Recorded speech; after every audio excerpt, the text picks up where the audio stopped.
Écoutez, bonsoir. Bonsoir à toutes, bonsoir à tous.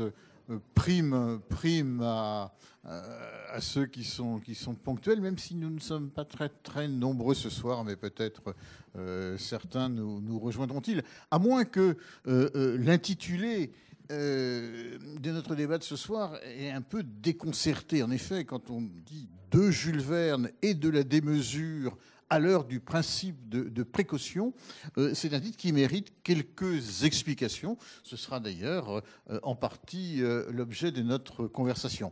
Cela témoigne en tout cas que s'il y a bien une loi qui régit ces conversations de questions publiques, c'est bien la diversité à la fois des sujets et des intervenants. Nous avons donc le plaisir ce soir d'accueillir François Flao. François Flao est philosophe, il est directeur de recherche au CNRS. Il anime un séminaire d'anthropologie générale à l'École des hautes études en sciences sociales. Et il est l'auteur de nombreux livres qui peuvent paraître d'ailleurs traiter de sujets très, très différents, même s'il existe une réelle cohérence. Moi, je me souviens avoir lu il y a une dizaine d'années peut-être un livre qui s'appelait La méchanceté, et où déjà la question de Prométhée était abordée. Puisque ce soir, nous sommes réunis pour parler principalement du dernier livre publié par François Flao, qui s'appelle Le crépuscule de Prométhée, et dont le sous-titre est éclairant, puisqu'il nous dit qu'il s'agit d'une contribution à une histoire de la démesure humaine. Alors, on n'a pas de chance. Il se trouve que c'est la rançon du succès. Ce livre est en cours de réimpression, même si une version espagnole vient de sortir, si bien qu'il vous faudra patienter un peu pour le lire. D'autres ouvrages de François Flao seront à votre disposition, mais malheureusement pas celui-ci, bien que je vous en conseille la lecture. La thèse défendue dans ce livre, c'est que ce qu'il est convenu d'appeler le grand mouvement occidental d'émancipation est un mouvement d'inspiration prométhéenne. Seulement, aujourd'hui, au début du XXe siècle, l'avenir apparaît moins radieux qu'il n'a pu sembler. Qu'est-ce que j'ai dit ? Ah, diable. Au début du 21e, je ne sais pas de quoi ce lapsus est significatif, l'avenir paraît être moins radieux qu'il pouvait l'être à l'époque de Jules Verne, mais on en reparlera. Et vous appelez de vos voeux le passage, en fait, à une pensée post-prométhéenne. Pour entrer un peu plus en détail dans le livre, on peut dire qu'il commence par une introduction substantielle qui fixe bien les choses, qui pose une sorte d'état des lieux. Et ensuite, on a quatre chapitres qui peuvent d'ailleurs se lire dans l'ordre que l'on veut, dites-vous vous-même. On a d'abord une histoire du prométhéisme dans la pensée occidentale. Ensuite, on a une copieuse étude sur Jules Verne, et on va bien sûr s'appesantir un peu là-dessus ce soir. Jules Verne qui, dites-vous, a exprimé avec génie l'imaginaire prométhéen de la fin du XIXe siècle. Ensuite, on a une petite étude très, très intéressante pour les Français. Moi, j'avoue que j'ai découvert un auteur américain, Ayn Rand, qui était une romancière, une essayiste, personne un peu étonnante, et qui a joué un rôle considérable dans l'inspiration des politiciens de la droite, de la vraie droite américaine. Et enfin, nous avons un chapitre conclusif sur ce que vous appelez les 4 erreurs, les 4 illusions du prométhéisme. Voilà. Alors, nous allons entamer la conversation comme nous le faisons d'habitude. Je vais vous faire parler. Ensuite, comme vous le savez, la salle aura tout le temps de poser des questions. Mais je dois préciser que l'idée de ce débat vient d'Agnès Marceau, qui est à nos côtés. Agnès Marceau, que vous connaissez tous, qui est la directrice de la bibliothèque municipale, la directrice du musée Jules Verne. Et donc, la bibliothèque et le musée Jules Verne sont co-organisateurs de cette soirée. Et je compte bien sur Agnès, qui est une vernienne émérite, bien plus que moi, pour mener la conversation sur certains aspects ce soir. Et puis Philippe Audic, que je ne vous présente pas, président du Conseil de développement, président du CCO, qui se mêlera sans doute à un moment ou à un autre à la conversation.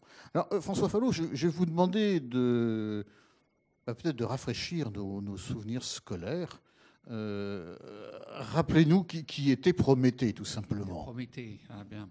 Ça marche là, c'est bon, ouais. Prométhée, c'est un personnage de la mythologie grecque et qui il est représenté assistant à un banquet entre les hommes et les dieux, et il répartit la part des hommes et la part des dieux, et il gruge Zeus en lui donnant une part qui est apparemment favorable, mais qui en réalité est moins bonne que celle qu'il donne aux hommes. Et puis en plus, comme vous le savez aussi, il vole le feu qui appartient à Zeus et il le donne aux hommes. Alors Zeus n'est pas content, et il va punir Prométhée. Il le condamne à se faire dévorer le foie par un vautour. Mais comme Prométhée n'est pas un homme, hein, c'est une sorte de divinité, donc il ne meurt pas. Un titan. C'est un titan, oui, c'est un titan. Et donc il souffrira là, rivé à son rocher, jusqu'à ce que Hercule vienne le détacher. Donc il y a une tragédie d'Eschyle qui s'appelle Prométhée enchaîné, où on voit Prométhée dans son calvaire en quelque sorte, et puis des gens qui viennent le voir pour le raisonner, lui dire t'es allé un peu trop loin avec Zeus, tu es trop rancunier. Bien sûr, Zeus il a exagéré en te punissant, mais enfin bon, toi-même tu as été intransigeant, etc. Enfin bon.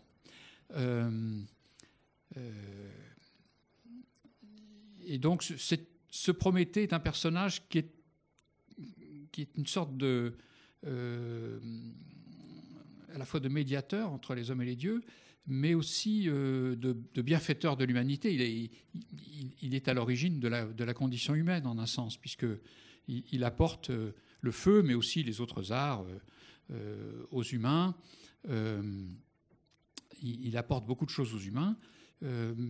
Néanmoins, ce n'est pas lui qui apporte la justice et la retenue aux humains. C'est Zeus lui-même qui dit, avec tout le pouvoir que les hommes ont, il faut qu'ils aient une idée de la justice et de la retenue pour savoir se tenir, parce que sinon, qu'est-ce qu'ils vont faire ? Bon.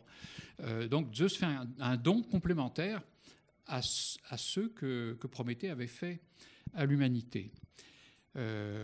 Donc voilà en gros le rappel sur l'histoire de Prométhée. Il faut aussi ajouter que Prométhée a également été présenté, ça c'était une autre variante de l'histoire, une autre version. Il a été présenté comme un personnage donc un titan qui crée lui-même l'homme. Alors c'est ce qui va faire que quand l'histoire de Prométhée va être ramenée en quelque sorte dans l'Europe cultivée de la Renaissance, va revenir à la surface, les érudits de la Renaissance, les humanistes de la Renaissance vont faire le rapport entre l'histoire d'Adam et Ève et l'histoire de Prométhée. Alors justement, nous allons y venir. À partir de quel moment ce personnage mythique effectue-t-il son apparition dans l'imaginaire occidental, et pour quelles raisons connaît-il une telle fortune ? Oui. Bon, alors il revient d'abord doucement à la Renaissance. Et là, il revient dans un milieu qui est complètement différent de celui dans lequel il était originellement, puisque Prométhée faisait partie d'un monde polythéiste. Il revient dans un monde monothéiste. Donc il revient dans un monde très différent. Non, il va être accommodé à une autre sauce, il va prendre un autre sens que celui qu'il avait pour les Grecs. Bon, disons que pour les Grecs, il était une source de réflexion sur justement la nécessité de ne pas pousser le bouchon trop loin. Parce que, voilà, dans un conflit, dans le conflit qui oppose Prométhée à Zeus, Zeus, il va trop fort, mais Prométhée aussi pousse le bouchon trop loin. Donc, voilà, pour les Grecs, c'est une source de réflexion sur la modération, dans le fond. La modération contre l'hubris, contre la démesure. Contre la démesure, voilà. Alors qu'en milieu chrétien, surtout à partir de la fin du XVIIIe, par exemple dans un poème de Goethe, et puis chez d'autres auteurs romantiques comme Shelley, et toute une série en fait d'auteurs, Prométhée va devenir l'image en quelque sorte d'une sorte d'Adam. Oui, une sorte d'Adam, mais un Adam justifié. Parce que dans l'orthodoxie chrétienne, Adam est coupable d'avoir mangé le fruit défendu. Et les romantiques vont dire Prométhée a dérobé le feu à Zeus. Mais dans le fond, c'est Zeus qui voulait le garder pour lui à tort. Et l'homme s'en est emparé, il a eu bien raison. Donc, une sorte de justification de la transgression originelle. Donc, on voit le personnage de Prométhée devient une sorte de héros qui se dresse contre l'autorité. Donc, il ne faut pas oublier qu'il y a une période, une succession de révolutions dans l'Europe, à commencer par la Révolution française.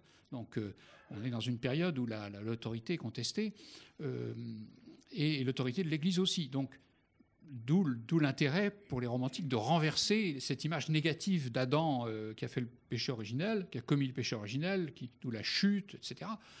Non, l'homme peut s'identifier à Prométhée au lieu de s'identifier à un Adam déchu. Et donc rivaliser d'une certaine façon avec Dieu, puisque l'homme possède le feu que Dieu se réservait. Ce feu, c'est la connaissance, c'est la technique, c'est la volonté de maîtrise.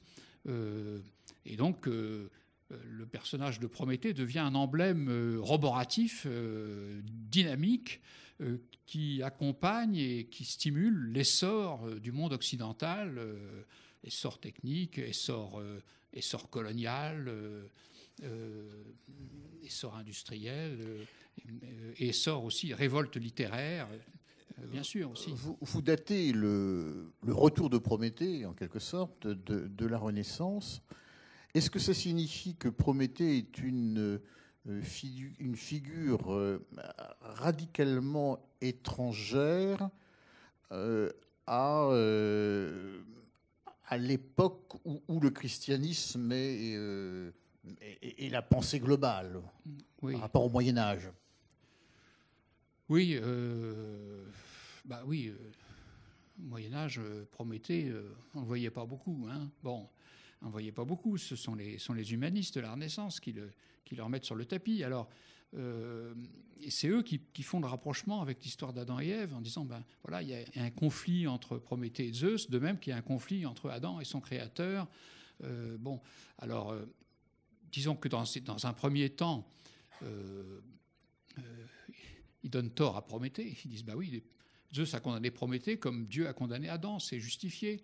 Et puis peu à peu, comme je vous l'ai dit à l'instant, Prométhée est justifié au lieu d'être condamné.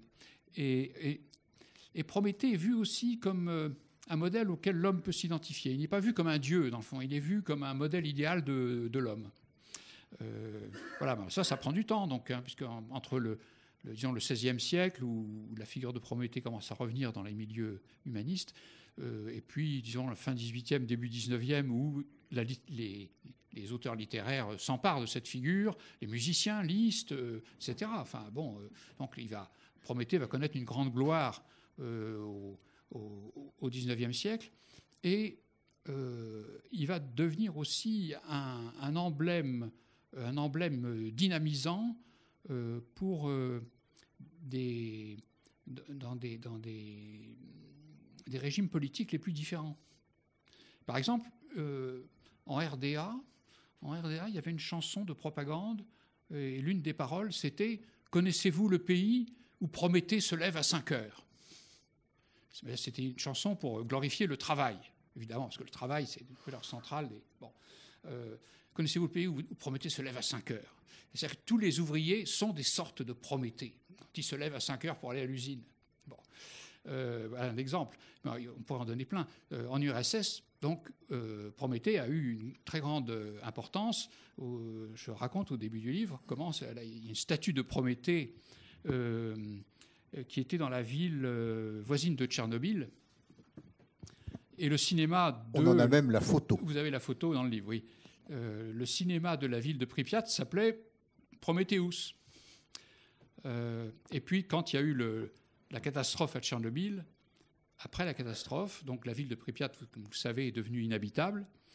On a eu l'idée, les Russes ont eu l'idée de déplacer cette statue à l'entrée du site de Tchernobyl, mais cette fois-ci, non plus comme un hommage à l'énergie nucléaire, mais comme un hommage aux centaines de milliers de personnes qui s'étaient relayées pour essayer d'enrayer la catastrophe.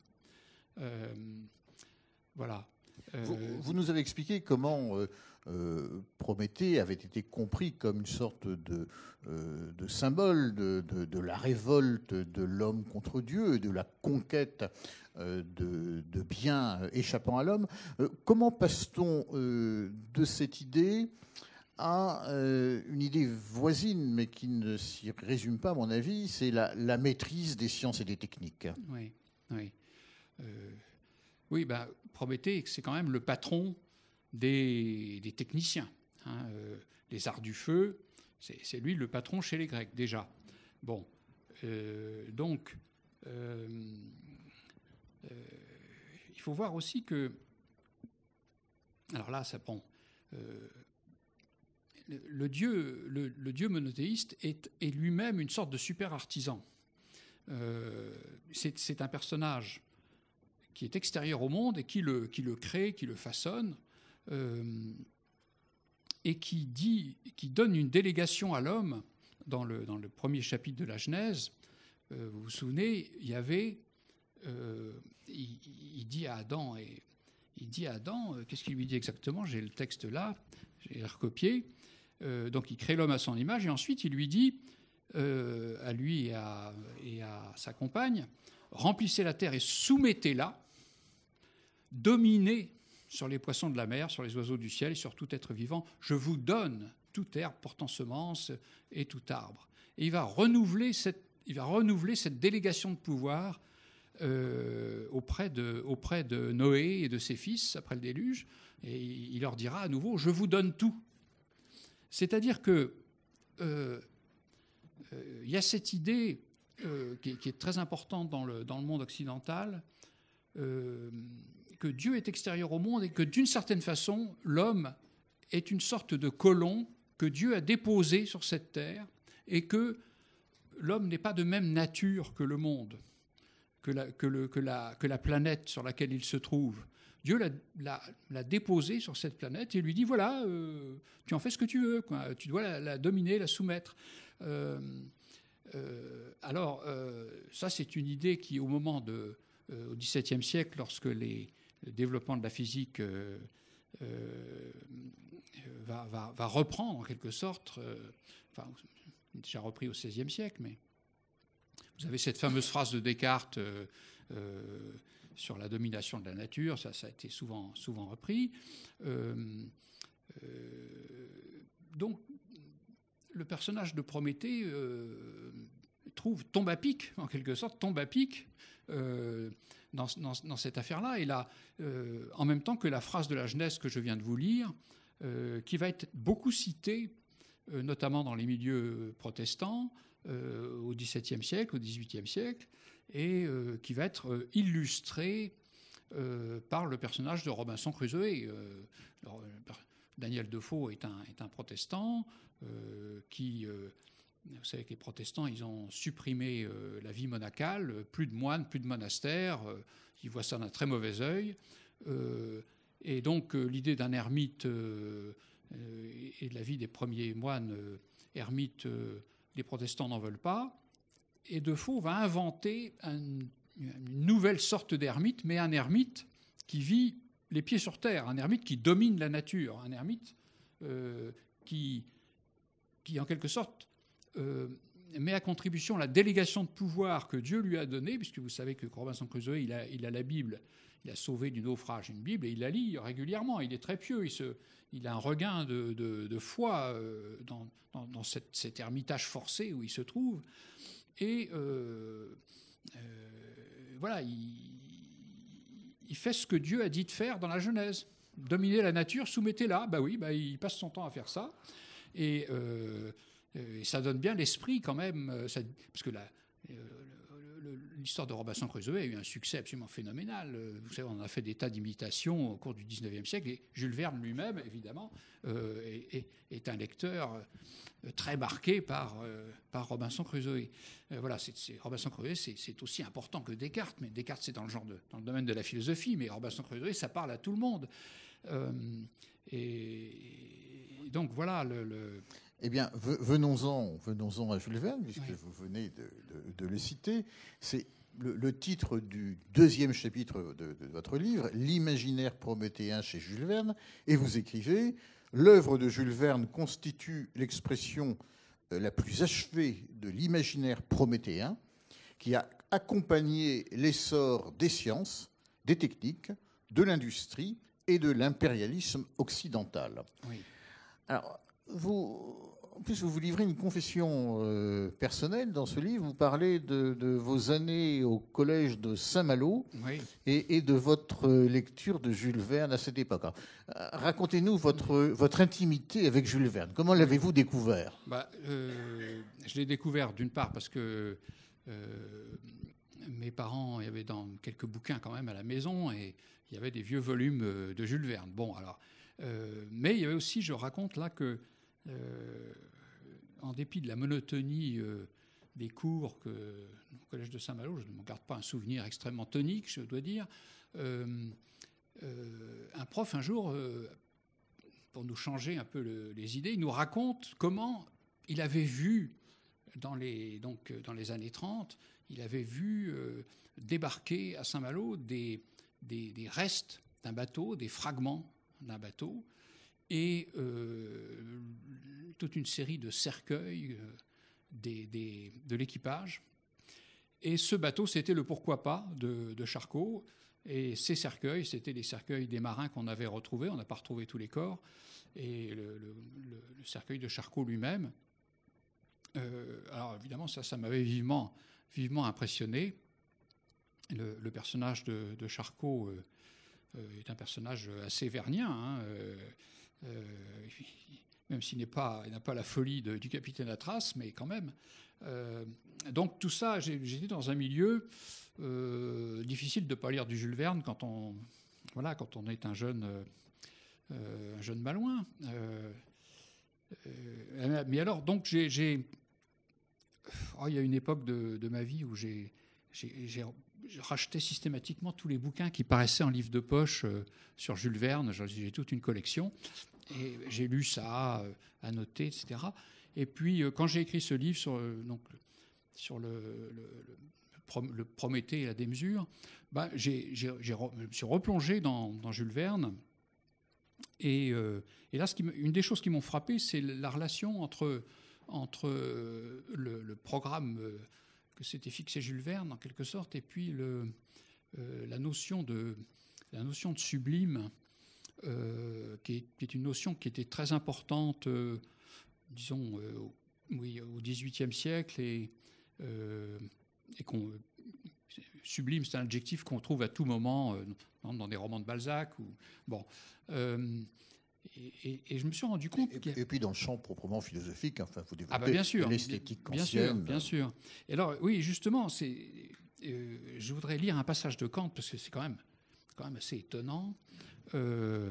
L'idée que Kant se fait de l'être humain préfigure en quelque sorte, c'est comme si, oui, ça préfigure la façon dont Jules Verne, oui,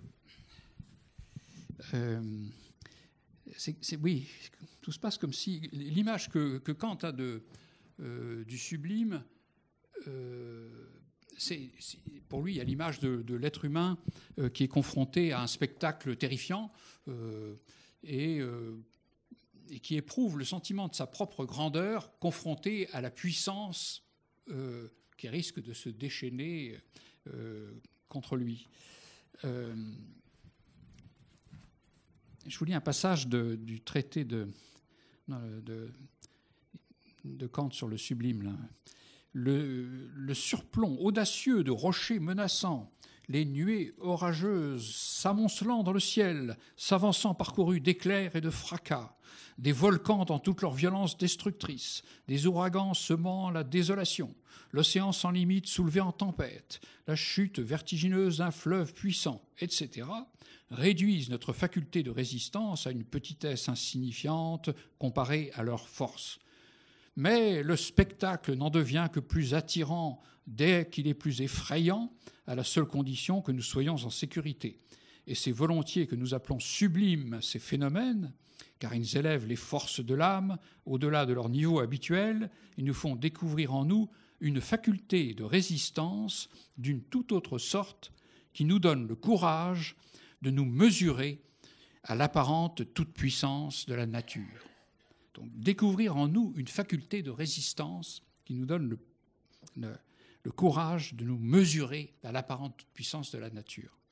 Alors là, c'est comme si il préfigurait là, le programme auquel allait répondre un grand nombre de héros de Jules Verne. Et vous voyez le lien avec les passages de la Bible que je vous ai cités tout à l'heure, c'est que Kant, c'est un protestant, il est très fermement attaché à l'idée que l'homme est doté d'une âme qui est invulnérable et que, par conséquent, d'une certaine manière, il est increvable. C'est-à-dire qu'il peut se mesurer à la puissance de la nature, lui-même est d'une puissance surnaturelle. Et donc il y a cette idée tout à fait héroïque chez Kant, et qui fait de Kant un personnage beaucoup plus passionnant ou passionné que ce qu'on imagine habituellement. On voit un philosophe austère, oui, mais il est quand même très... Et puis Kant dit aussi dans le même traité, quelques pages plus loin, il dit « L'homme est le but final de la création, c'est pourquoi il peut soumettre la totalité de la nature. » Voilà. L'homme, il est au-dessus de la nature, donc il peut y aller. Et c'est ce qu'on va trouver chez beaucoup de héros de Jules Verne, c'est qu'ils n'ont rien à craindre. Tout se passe comme s'ils n'avaient rien à craindre. La nature, pour eux, n'est... Alors ça, Jean de Merliac, dans son livre sur Jules Verne, il a beaucoup insisté sur le fait que la nature était une sorte de spectacle. Les personnages de Jules Verne sont dans des véhicules formidables, sous-marins, avions, ballons, etc. Et ils voient défiler toutes sortes de choses. C'est comme un super spectacle. Et même si ce spectacle paraît terrifiant, ils s'en sortent toujours. Même s'ils sont pris dans une éruption volcanique, aucun problème. Ils sont increvables. Donc, voilà, cette notion de... Je fais le lien entre cette notion de sublime telle que Kant l'illustrait, là, dans le passage que je vous ai lu, et pas mal de romans de Jules Verne. J'aimerais bien qu'Agnès Marceau réagisse à ce moment de la conversation. Que vous inspire cette lecture de Jules Verne par François Flao? Vous y retrouvez? Oui. Effectivement, les héros de Jules Verne sont prométhéens et incarnent effectivement ce qui peut être à la fois peut-être l'aboutissement de ce qu'était peut-être l'expérience humaine au XIXe siècle, et puis ce qui se traduisait par un peu cette idéologie que vous avez décrite. Mais moi, il me semble quand même que Jules Verne il a deux versants, Oui. c'est-à-dire qu'il a, il incarne cette démarche prométhéenne avec effectivement des héros qui de toute façon sont plus forts que la nature puisque, comme vous dites, il peut leur arriver 1000 choses, ils en sont toujours victorieux. Mais Jules Verne, c'est aussi une interrogation Oui. de ce regard prométhéen. Oui. Donc on peut peut-être aussi donner cette double lecture. Ah bah, oui, j'ai été très frappé, et d'ailleurs vous aviez vous-même attiré mon attention là-dessus. Et donc je me suis replongé là, en vue de justement notre rencontre, je me suis replongé dans un roman qui s'appelle Sans Dessus, qui est paru en 1889. Et alors, effectivement, c'est très intéressant parce que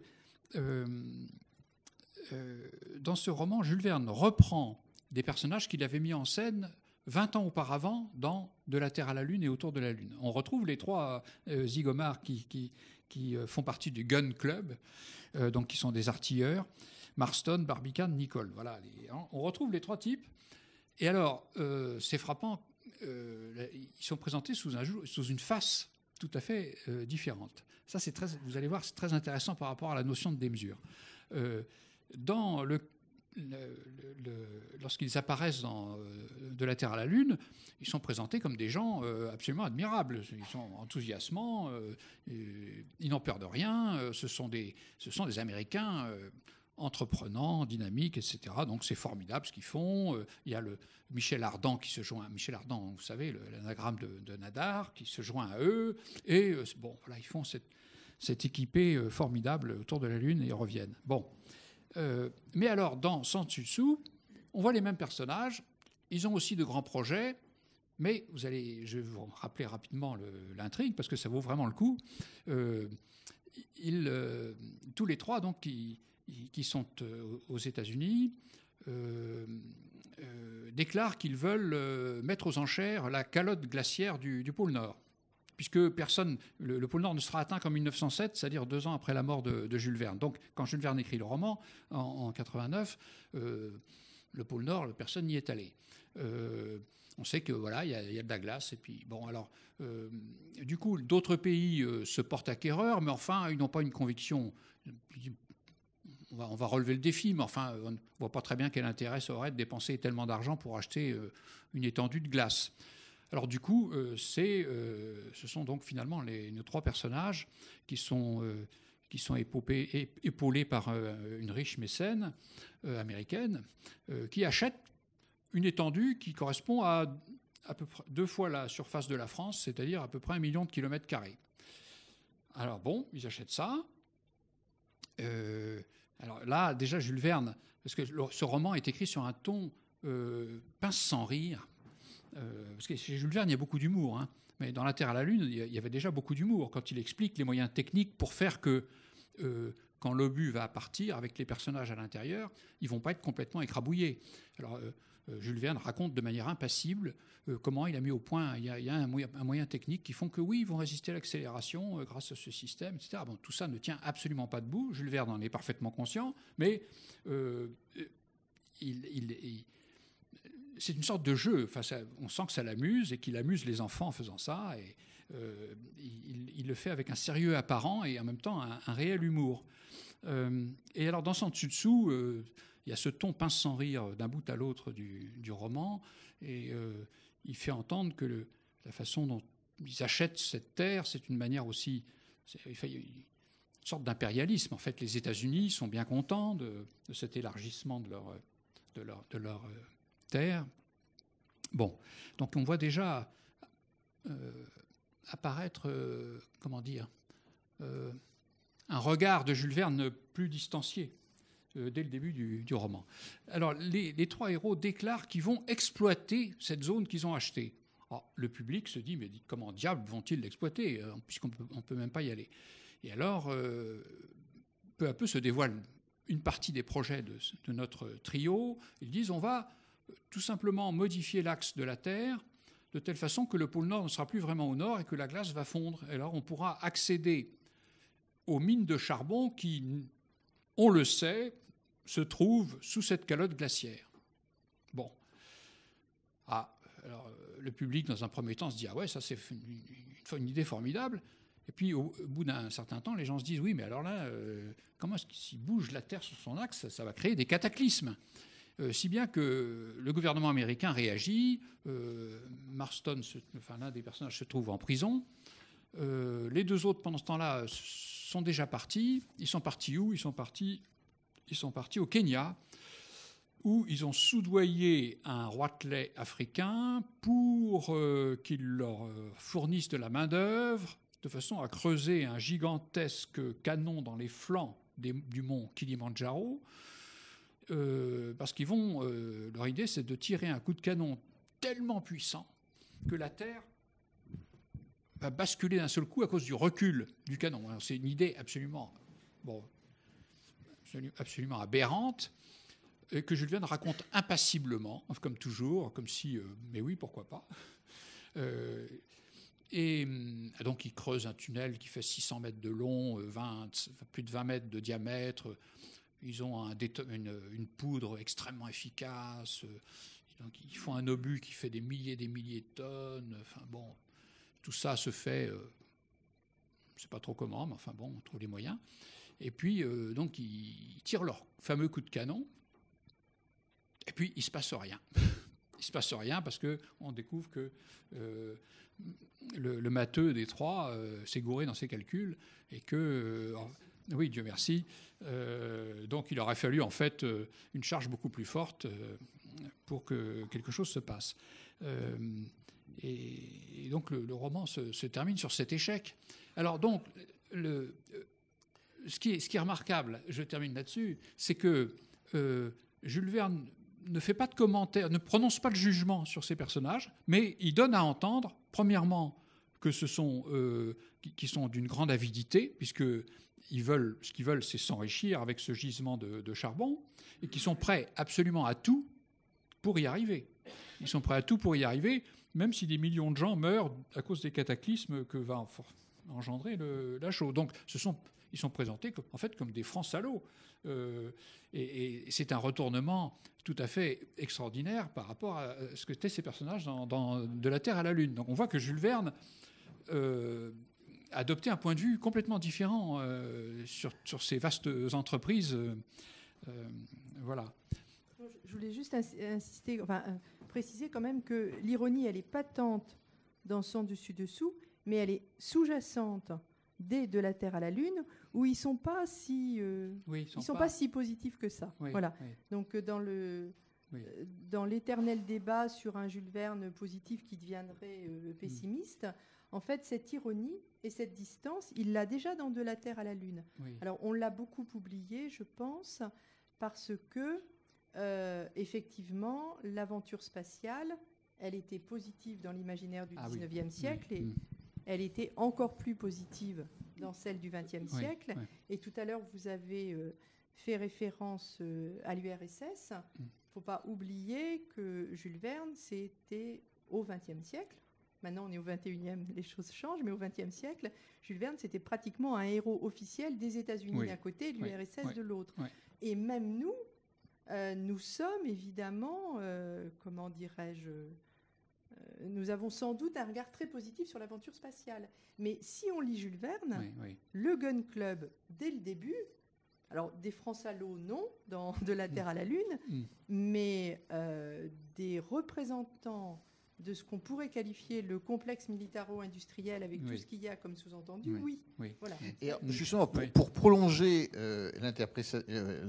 l'interpellation d'Agnès Marzotto, je me demande finalement si Jules Verne est le si bel exemple de l'imaginaire prométhéen que vous décrivez, puisqu'on a le sentiment que quand même, disons à la fin du XIXe siècle, on a quelqu'un qui s'inquiète déjà des dérèglements possibles de la science, des effets de la cupidité des hommes.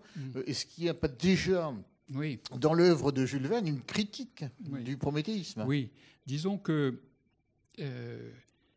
c'est la réception de Jules Verne, peut-être plus que Jules Verne lui-même, qui en fait un auteur prométhéen. Parce qu'il est vrai que les romans les plus lus et les plus diffusés, et la manière dont ils sont reçus, c'est une sorte d'hymne, évidemment, à l'ambition technique et à la toute-puissance. Bon, Jules Verne, comme vous l'avez fait remarquer, lui-même, il avait une position plus nuancée et dont on s'en rend mieux compte quand on le lit étant adulte, parce qu'évidemment, quand on le lit étant enfant, on ne voit pas tout ça. Alors, j'ai pensé aussi, sans dessus-dessous, justement, où là, Jules Verne se distancie, nettement, ça nous fait penser à des choses actuelles. La question, j'ai pensé, moi-même, je ne sais pas si ça vous y fait penser, mais la question de la fracturation hydraulique et le gaz de schiste, ce sont des moyens assez violents, disons, d'obtenir une source d'énergie. Comme vous le savez, il y a une loi qui a été votée en juillet 2011 au nom de la Charte de l'environnement et du principe de précaution, et qui interdit sur le territoire national français, l'exploration et l'exploitation des mines d'hydrocarbures liquides ou gazeux par des forages suivis de fracturation hydraulique de la roche. Bon. Et donc le principe de précaution, puisqu'il figure dans le titre de notre réunion, vise les risques dont on ne peut prévoir ni l'ampleur, ni même la probabilité d'occurrence. On ne peut pas les prévoir avec certitude, mais comme le risque est quand même très grand, on préfère s'abstenir. Voilà, donc la notion de principe de précaution est souvent, se définit par distinction avec le principe de prévention et la notion de prudence. La notion de prudence, on sait ce qui va se passer, donc il faut être prudent. Donc le risque est certain. Dans le cas de prévention, le risque n'est pas certain. Mais bon. Précisément, là, ce que vous venez de dire du principe de précaution, et ça m'amène à demander s'il n'y a pas quelque chose de déjà daté dans votre livre et dans votre réflexion. Puisque vous dites l'imaginaire prométhéen continue à nous habiter et il faut imaginer des solutions post-prométhéennes. Or, moi, j'ai l'impression, et le texte de loi que vous venez de lire le confirme plutôt, qu'il y a aujourd'hui, sans porter de jugement sur le fondement ou pas des critiques, une espèce de méfiance spontanée dans de très larges secteurs de l'opinion à l'égard de ce qu'on ose à peine encore appeler le progrès. Oui, dans l'opinion, bien sûr. Vous savez, les réactions en France à l'égard justement de ce projet d'exploitation des gaz de schiste, il y a eu des réactions très fortes qui ont fait. La loi, elle est née pour une large part de la pression de l'opinion. Bon. Et puis aussi j'entends le mot Notre-Dame-des-Landes. Notre-Dame-des-Landes. Oui. Non, mais c'est vrai, c'est pas son rapport. Il ne s'agit pas de dire il faut faire l'aéroport ou il ne faut pas le faire, mais c'est frappant de voir combien assez spontanément, assez naturellement, des gens se sont terriblement émus à l'égard de ce projet. Probablement il y a 20 ans, ça ne se serait pas passé pareil. Oui. Il y a une. Alors, il y a les réactions des gens. Vous savez qu'aux États-Unis, il y a eu un film qui s'appelle Gazland, aussi une réaction. Mais ça n'empêche pas. Alors, c'est là où il y a l'opinion, et puis il y a ce qui se fait. Et aux États-Unis, ça n'a absolument pas limité le développement de l'exploitation du gaz de schiste, même si vous avez, par exemple, en 2011, il y a eu un tremblement de terre dans l'Oklahoma, dans une petite ville de l'Oklahoma, quand même de magnitude 5,7, et d'autres petits séismes qui sont liés à l'exploitation du gaz de schiste. C'est quand même un peu inquiétant. Bon, sans parler de la pollution possible et même dans certains cas avérés de nappes phréatiques. Et en plus, l'empreinte écologique plus forte que celle qui résulte de l'exploitation traditionnelle conventionnelle du gaz. Il y a ça aussi. Bon, donc il y a quand même pas mal de gens qui se sont inquiétés. Et en sens que ce que vous dites est juste, l'opinion est alertée, mais les pratiques sont pas forcément pour autant ne changent pas pour autant. Et la question du charbon aussi est intéressante, puisque nos trois gaillards, là, dans le sens du dessous, veulent mettre la main sur une mine de charbon. Eh bien, le charbon, c'est toujours d'actualité. C'est-à-dire que là aussi, l'opinion a beau être alertée sur le gaz à effet de serre, et on sait que les centrales au charbon produisent pas mal de CO2. Le charbon, la décennie 2000 a été marquée par une hausse exceptionnelle de la demande mondiale en charbon. Et la croissance de la demande, spécialement dans la zone asiatique, en Chine, en Inde, au Japon également énormément. Vous avez des gisements, par exemple en Australie, qui fonctionnent à ciel ouvert et jour et nuit. On ramasse du charbon et qu'on vend à la Chine, qu'on vend à d'autres pays asiatiques. Donc on construit des centrales au charbon quasiment toutes les semaines en Chine. Donc l'exploitation du charbon. Alors en Allemagne aussi, le programme de cessation des centrales nucléaires en Allemagne implique en fait une recrudescence de l'usage du charbon et de la lignite. Bon. Alors on nous parle de la séquestration, on nous fait miroiter la séquestration possible du CO2 produit par les centrales à charbon, la séquestration dans le sous-sol, mais les procédés de séquestration sont pour le moment tout à fait hors de portée. C'est extrêmement coûteux. La séquestration produit elle-même aussi des effets négatifs. Donc pour le moment, ce n'est pas du tout réaliste ça. Donc on est dans une situation où l'opinion réagit, effectivement, est alertée, mais où les pratiques, les énergies renouvelables restent une part extrêmement faible. Et le charbon est la deuxième source d'énergie mondiale après le pétrole. Mais au-delà de la validité de tel ou tel choix technique, ce qui est un débat intéressant, mais à mon avis un autre débat, est-ce qu'on n'assiste pas aujourd'hui à une mutation des imaginaires? Et c'est ce que vous suggérez dans votre dernier chapitre. Votre dernier chapitre est consacré à ce que vous appelez les quatre illusions du prométhéisme. Et vous dites la première de ces illusions consiste à croire que l'homme ne fait pas partie de la nature, qu'il est en quelque sorte un colon placé sur cette terre pour l'exploiter, comme Robinson que vous citiez tout à l'heure. Oui. Et là vous dites, bon, aujourd'hui quand même, la pensée écologique et les sciences en général, la notion d'écosystème par exemple, ont déjà largement contribué à dissiper cette illusion. Oui, il y a... Enfin, oui, je suis pas sûr que oui, mais je comprends qu'on puisse hésiter. Il y a tout un travail. C'est vrai que quand j'avais 20 ans, l'écologie, ça, on s'en foutait. Hein. Bon, donc il y a eu un énorme progrès dans l'opinion.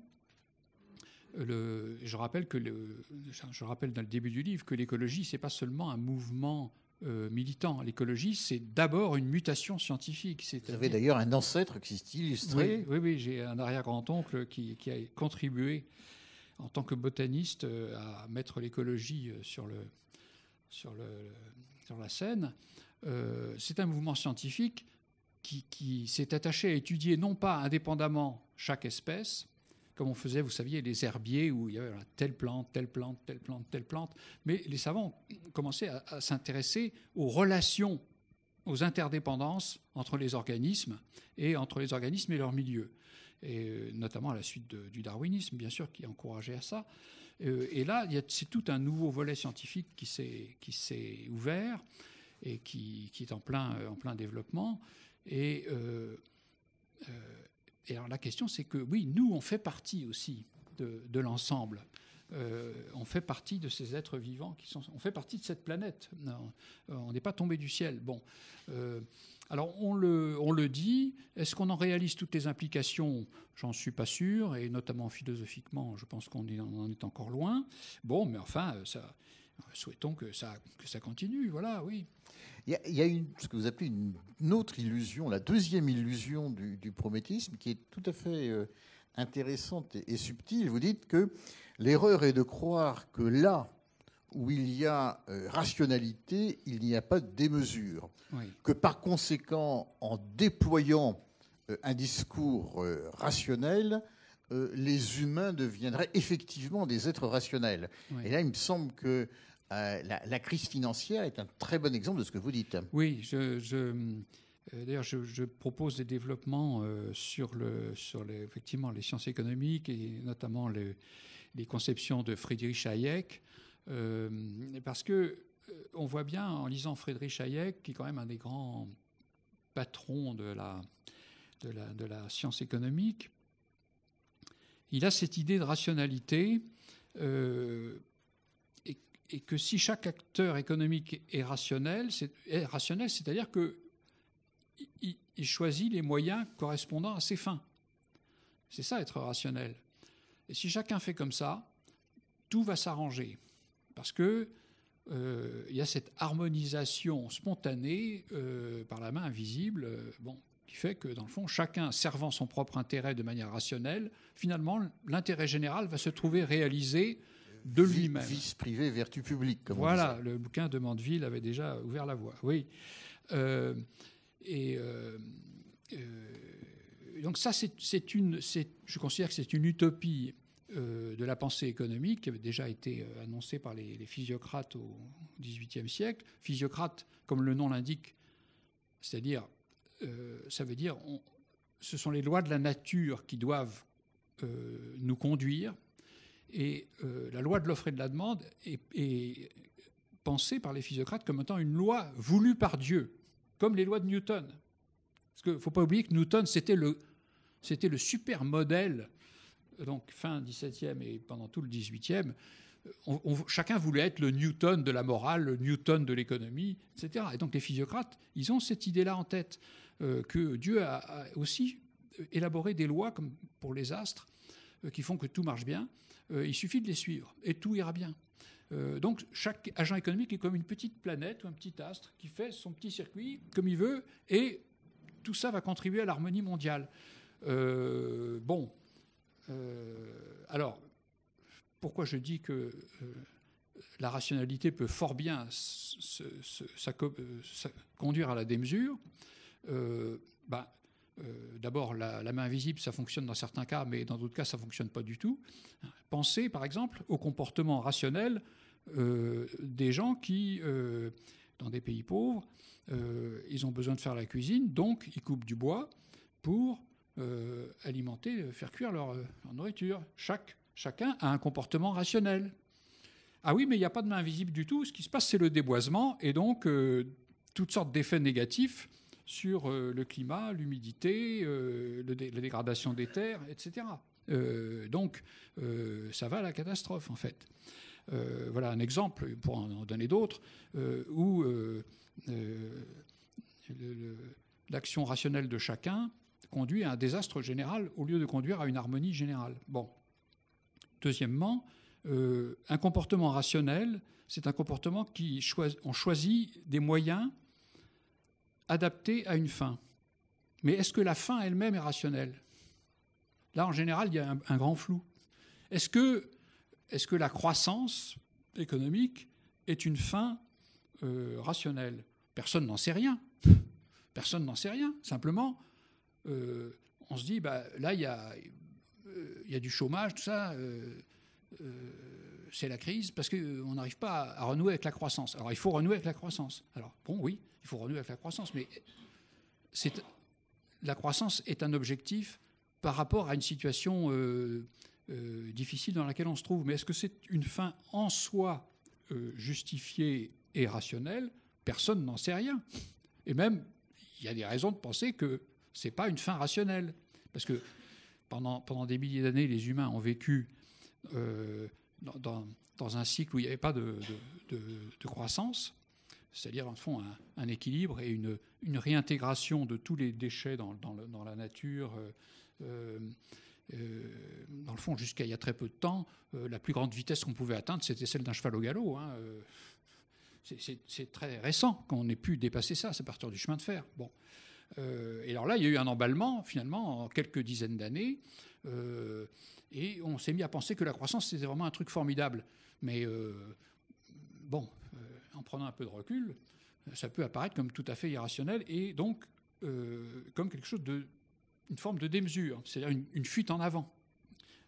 Une fuite en avant. Donc voilà, être rationnel, ça ne veut pas dire qu'on est raisonnable. On peut être rationnel tout en n'étant pas raisonnable, en étant déraisonnable. Nous allons pointer, si vous voulez bien, la troisième et la quatrième erreur du prométhéisme. La troisième, dites-vous, c'est le déni de l'interdépendance humaine. Nous ne sommes pas des êtres isolés, en vérité. Nous sommes un tissu de relations, et ça, c'est méconnu par la pensée prométhéenne. Oui, dans la pensée prométhéenne, et enfin, derrière le mot pensée prométhéenne, je mets beaucoup de traits de la pensée occidentale. Il y a l'idée que l'homme existant par lui-même, puisque voilà, Dieu le crée à son image, toc, ça y est, l'homme est là, tout fait en quelque sorte, et il est face au monde, à un monde qui est le monde des choses. Et alors ça, il y a beaucoup de... Par exemple, vous avez des manuels d'économie. Vous avez des manuels d'économie dans lesquels on compare l'agent économique à Robinson Crusoe, justement, explicitement. Et on dit, ben voilà, Robinson Crusoe, il fabrique des choses qui lui conviennent pour ses besoins. Il est là face aux choses et il les utilise. Et puis, un jour, il y a un autre Robinson d'une autre île avec qui il entre en contact, et cet autre Robinson fabrique d'autres choses que le premier Robinson, lui, avait le plus grand mal à fabriquer ou qu'il ne pouvait pas fabriquer. Alors il se dit, ah c'est super, je vais pouvoir échanger avec ce gars-là. Et donc, voilà, l'échange se développe. Et donc, ce genre de récit de fiction, qui est quand même présenté sérieusement dans des manuels, certains manuels d'économie, repose sur l'idée que, fondamentalement, l'être humain, c'est un individu qui existe par lui-même, premièrement, et que, deuxièmement, est en rapport avec des choses, et les choses lui suffisent. Et de manière secondaire, dans un deuxième temps, oui, il entre en relation avec d'autres personnes, mais pour des raisons utilitaires. Bon. Alors là, c'est quand même, j'allais dire, une grosse connerie. C'est l'inverse de la vérité, parce que la vérité, c'est que les enfants, ils naissent du ventre de leur mère. Ça, le monde occidental, avec la philosophie, n'a jamais aimé cette idée que... Platon, le premier et le grand fondateur de la philosophie occidentale, a imaginé que l'âme venait du ciel et que donc les parents ne jouaient qu'un rôle tout à fait secondaire, en fait, dans l'existence humaine. Et le christianisme a malheureusement repris cette idée. Et Descartes, par exemple, dans les méditations de Descartes, vous avez un passage qui est presque rigolo, dans lequel il dit « Suis-je l'enfant de mes parents ?» Oh, dans une certaine mesure, oui, corporellement, bien sûr, mais enfin, je ne leur dois pas plus que ça, puisque ma personne ne vient pas de mes parents, elle vient de Dieu. Bon.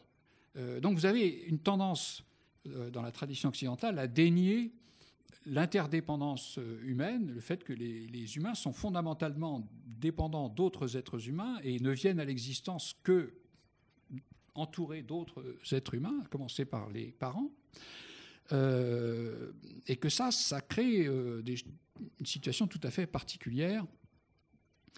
Et évidemment, ça limite, et c'est là où on rejoint la question de la démesure, et là je voudrais revenir un peu à Jules Verne, vous allez voir pourquoi. Parce que si on existe fondamentalement dès l'origine, dans une relation d'interdépendance, ça veut dire qu'on est limité par la place que les autres occupent. J'occupe une place, oui, mais les autres aussi. Bon. Alors que si j'existe comme un nouvel Adam, seul face au monde, mais voilà, j'ai toute l'attitude devant moi de faire tout ce que je peux, tout ce que je veux. Et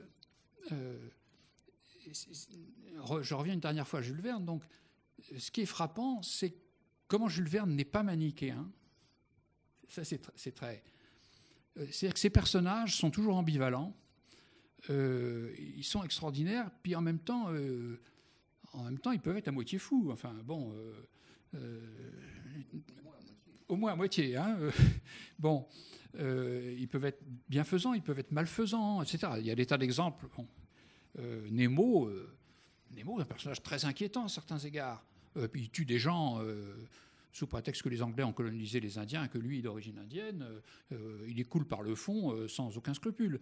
Mais en même temps aussi, il est philanthrope. Oui, les deux à la fois. Bon, il a deux faces. Bon.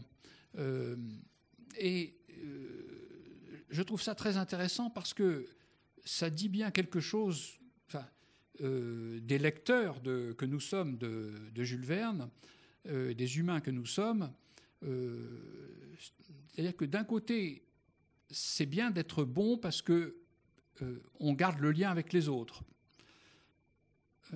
Mais si on est bon, garder le lien avec les autres, ça veut dire on occupe une place parmi d'autres.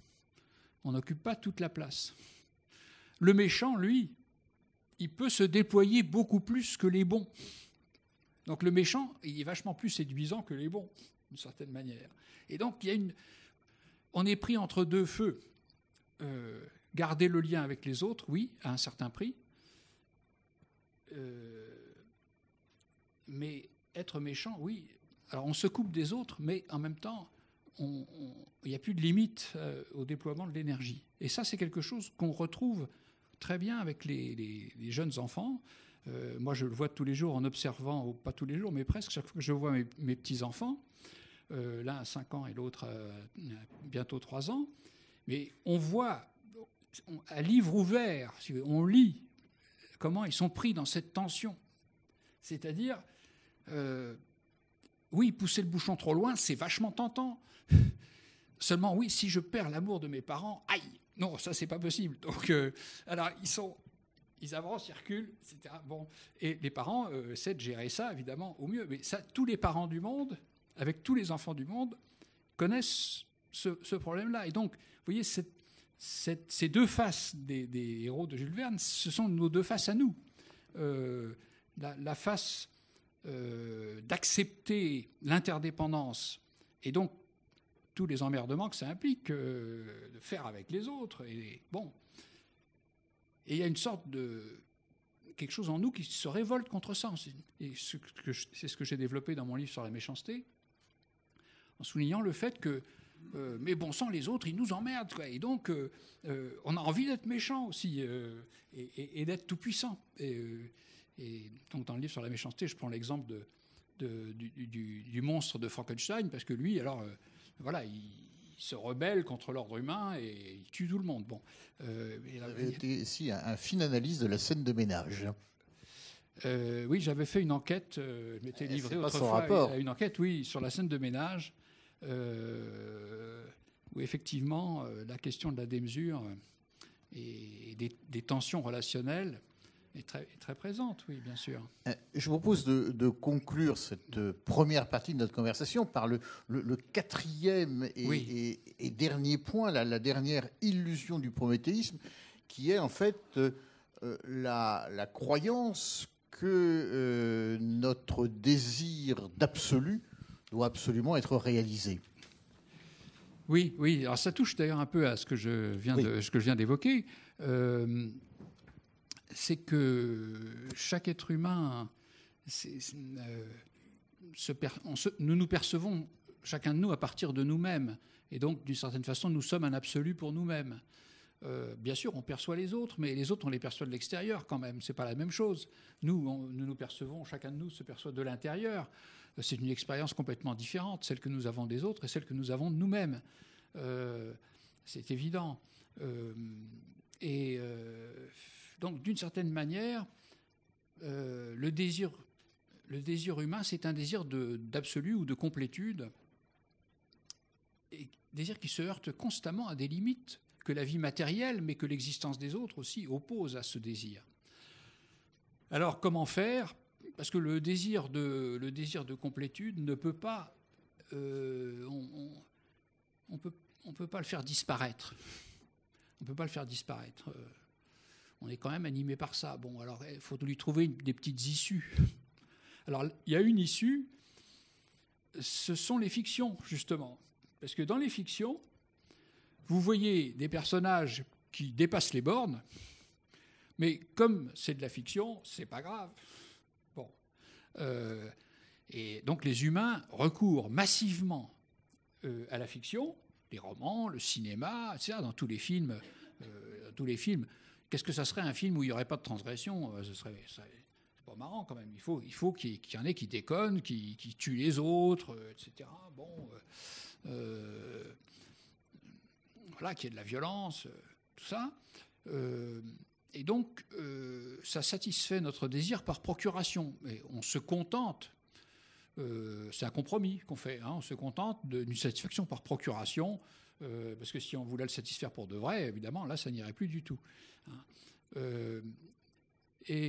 Mais ça n'est qu'un compromis. Voilà. Donc, le désir de réaliser, d'être un absolu pour de bon, il existe chez nous. Alors, par exemple, il y a un roman de Jules Verne, et un roman de Jules Verne, je l'ai apporté là, qui s'appelle Maître du monde. Je me suis dit que peut-être Jean-Marie Messier avait lu ce roman quand il était petit, oui, peut-être. Et alors là, il l'a lu, mais peut-être sans avoir suffisamment de recul.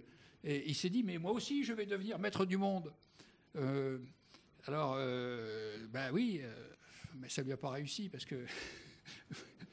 Et voilà, il faut savoir faire des compromis. Et le désir d'absolu, si on est intransigeant sur le désir d'absolu, ça va très mal. Alors, je vais pas...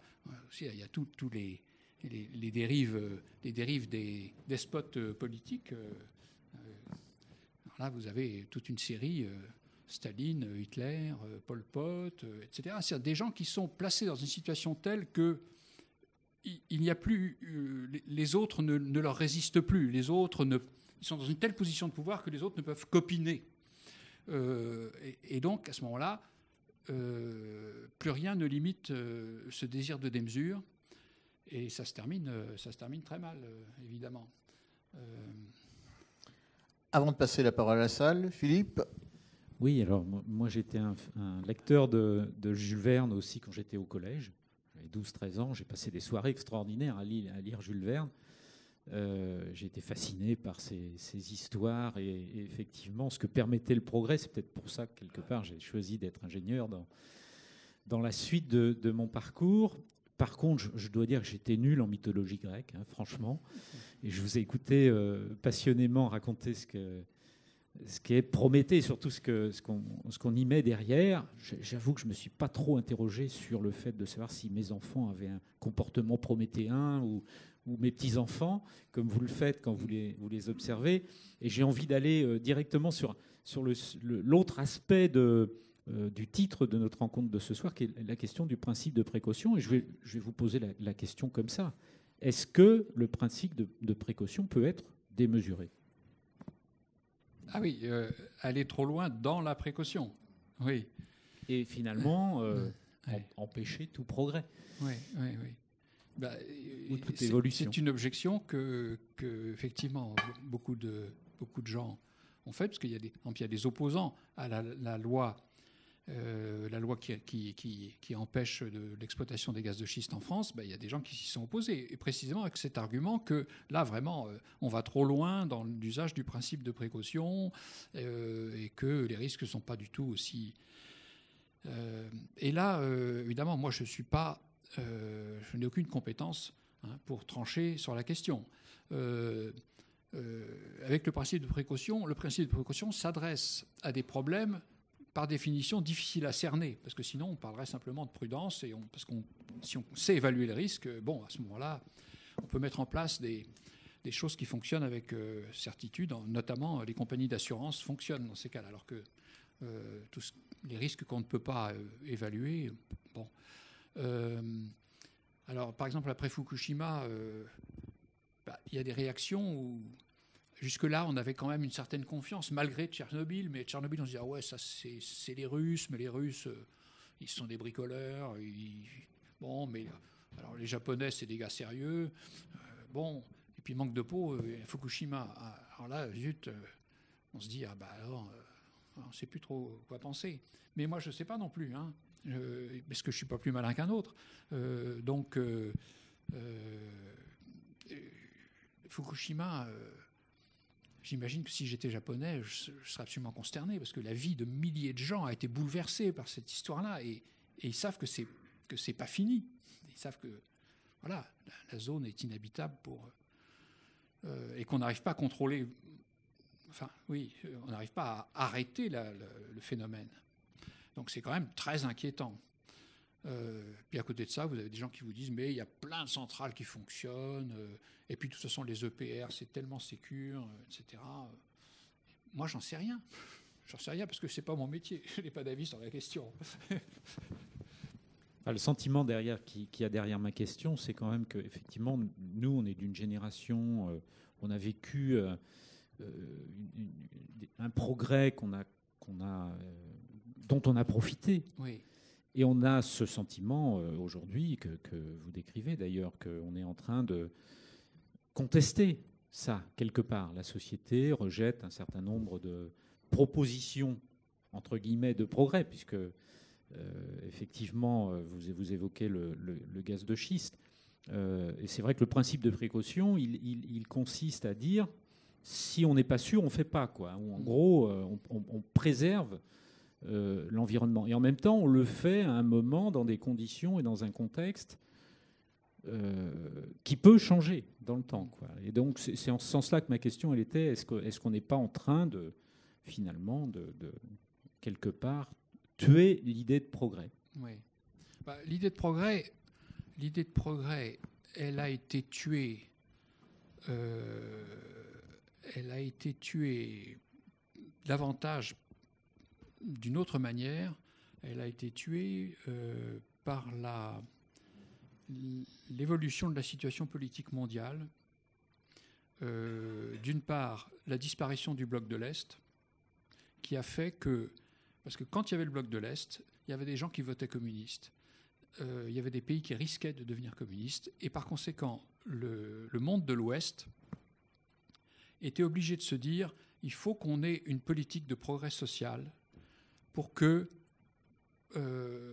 on montre qu'on est quand même les bons. À partir du moment où il n'y a plus à se gêner, on voit ce que ça donne. C'est-à-dire qu'à partir du moment où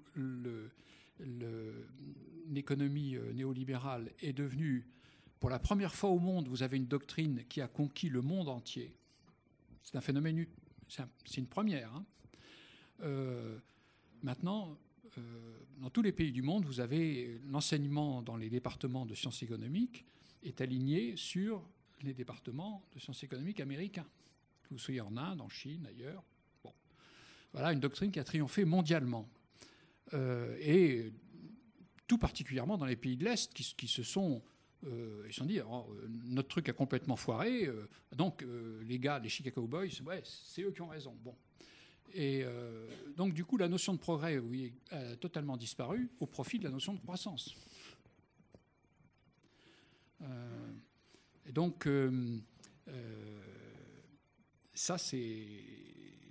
D'ailleurs, l'actuel gouvernement socialiste, vous n'entendez pas tellement parler de progrès social. Ça ne fait pas partie des éléments de discours qui sont importants dans le Parti socialiste. Je note ça. Alors, le progrès technique, il est effectivement limité sur certains plans par le principe de précaution, mais pas dans tous les domaines, parce qu'il y a des domaines dans lesquels, et bon, au CNRS, je reçois la revue, il y a une revue interne, si vous voulez, mais c'est stupéfiant, la continuité des progrès dans les sciences de la nature, en physique, en biologie, c'est formidable. Et donc, de nouvelles applications techniques, il y en a tout le temps. L'ordinateur portable est l'une des plus extraordinaires manifestations de progrès technique, puisque Il y a 30 ou 40 ans, on n'imaginait pas ça. Donc, il y a des voies pour le progrès technique qui sont tout de même toujours possibles et des tas de choses qui vont nous surprendre, certainement. En même temps que, oui, il y a d'autres domaines dans lesquels, à tort ou à raison, on applique le principe de précaution. Le moment est venu de passer la parole à la salle. Alors vous pouvez poser toutes les questions que vous voulez sur Jules Verne, sur Prométhée, sur le principe des précautions, sur 5 semaines en ballon ou le capitaine Nemo. À qui le tour? Ah, monsieur.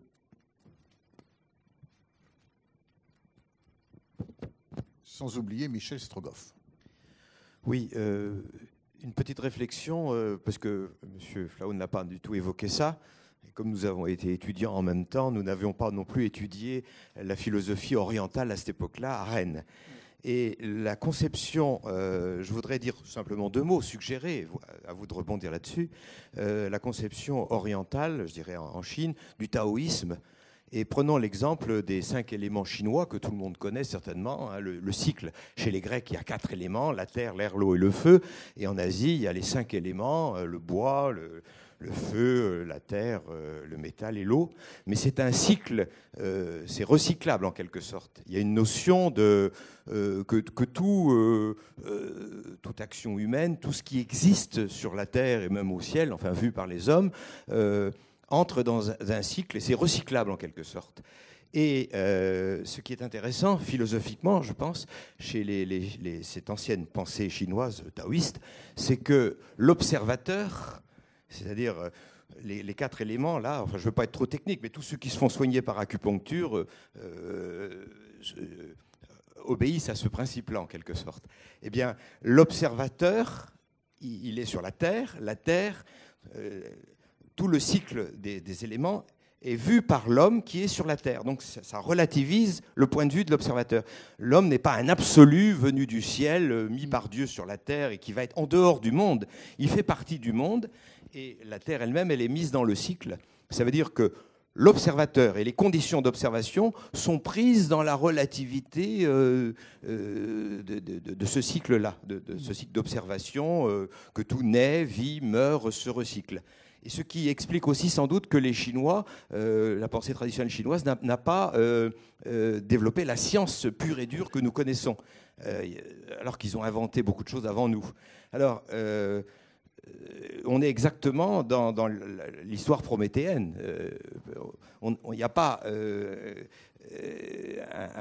un homme tout-puissant sur la Terre, créé par Dieu, qui va exploiter le monde. Bon, la Chine, aujourd'hui, elle n'obéit pas à ça. Oui, mais est-ce que vous pouvez nous dire quelques mots sur ce que je suggère là comme élément écologiste en secteur et développement durable? Oui, je me suis beaucoup intéressé, bien que je ne suis pas du tout sinologue, mais je me suis intéressé à la pensée chinoise, puis j'ai eu l'occasion de participer à des colloques de philosophie chinoise, donc rencontrer des collègues chinois.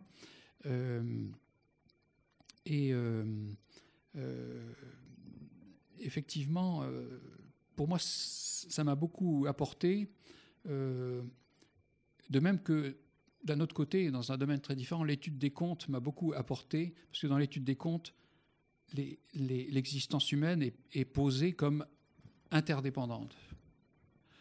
Il n'y a pas d'individu comme ça, non, les gens ont affaire les uns aux autres. Ils sont pris là-dedans. Et donc il y a une définition de la condition humaine implicite dans les contes, très différente de celle de l'individu autonome occidental, et de même dans la pensée chinoise, bien sûr, aussi, comme vous l'avez souligné, il y a une vision très, très différente. Et je me souviens avoir entendu un historien chinois à propos justement de l'arrêt du développement des sciences en Chine. Il y a des techniques qui ont été formidables, qui ont été inventées, mais il n'y a pas eu l'invention le développement des sciences de l'astronomie, de la physique, mathématiques, comme il y a eu au XVIIe siècle en Europe. Et cet historien disait nous, la Chine, nous, on n'a pas de religion. Alors tandis que vous avez une religion, les Occidentaux. Alors ça, c'était assez surprenant, parce qu'on a l'impression que les Chinois ont une religion, mais enfin, il faut dire qu'il n'y a pas de mot chinois traditionnel pour dire religion. Les Chinois ont dû emprunter un mot aux Japonais, qui eux-mêmes avaient créé un mot spécial pour dire religion au XIXe siècle, parce qu'il n'y avait pas de mot pour ça. Donc en Europe, il y a un truc qui s'appelle religion, qu'on distingue des autres, et cette religion est centrée sur un Dieu transcendant. Et ce Dieu, il construit le monde en lui donnant des lois. Et ça, ça a été une stimulation formidable pour le développement de la physique. Parce que le raisonnement parce que souvent on a l'idée que la science s'est développée contre la religion. C'est seulement en partie vrai, parce que la science s'est développée aussi avec la stimulation que donnait la théologie. Puisque cette idée qu'il y a un Dieu qui a créé le monde, qui lui a donné des lois, comme un roi donne des lois à un royaume, et que l'homme, malgré ses capacités de pensée plus limitées que celles de Dieu, quand même, il a une certaine possibilité de retrouver certaines pensées de Dieu. Et donc, on doit pouvoir trouver les lois. Et donc, c'est très stimulant de se dire, on doit pouvoir trouver ces lois. Et on va les trouver. Bon. Donc, cet historien chinois disait, nous, oui, là, on ne fonctionne pas comme ça, effectivement. Et un autre point aussi, dans le sens de ce que vous dites, c'est le problème auquel se sont heurtés les jésuites quand ils ont voulu convertir les Chinois.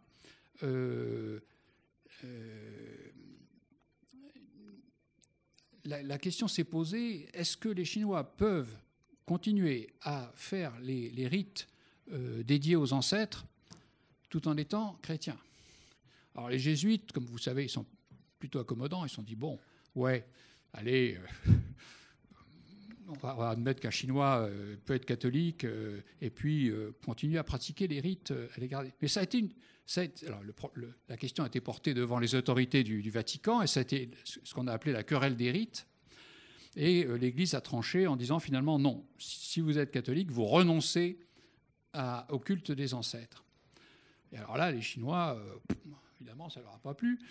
Mais qu'est-ce que ça veut dire, le culte des ancêtres? Ça veut dire les enfants sont les enfants de leurs parents. C'est-à-dire qu'il n'y a pas d'autre origine pour un être humain que d'autres êtres humains. Il n'y a pas d'autre lieu d'existence pour un être humain que d'exister parmi les autres. Il n'y a pas un autre monde. Donc, évidemment, l'interdépendance en ce monde, celle des éléments naturels, mais celle des humains, ça, c'est très important. Il faut y faire attention. Oui, on est dans un monde, dans un univers très différent de celui qu'on a décrit au cours de notre conversation précédente. Bon, voilà, c'est comme ça que je peux faire écho à ce que vous avez suggéré là. Mais il y a sans doute d'autres choses qu'on pourrait dire. Une autre intervention?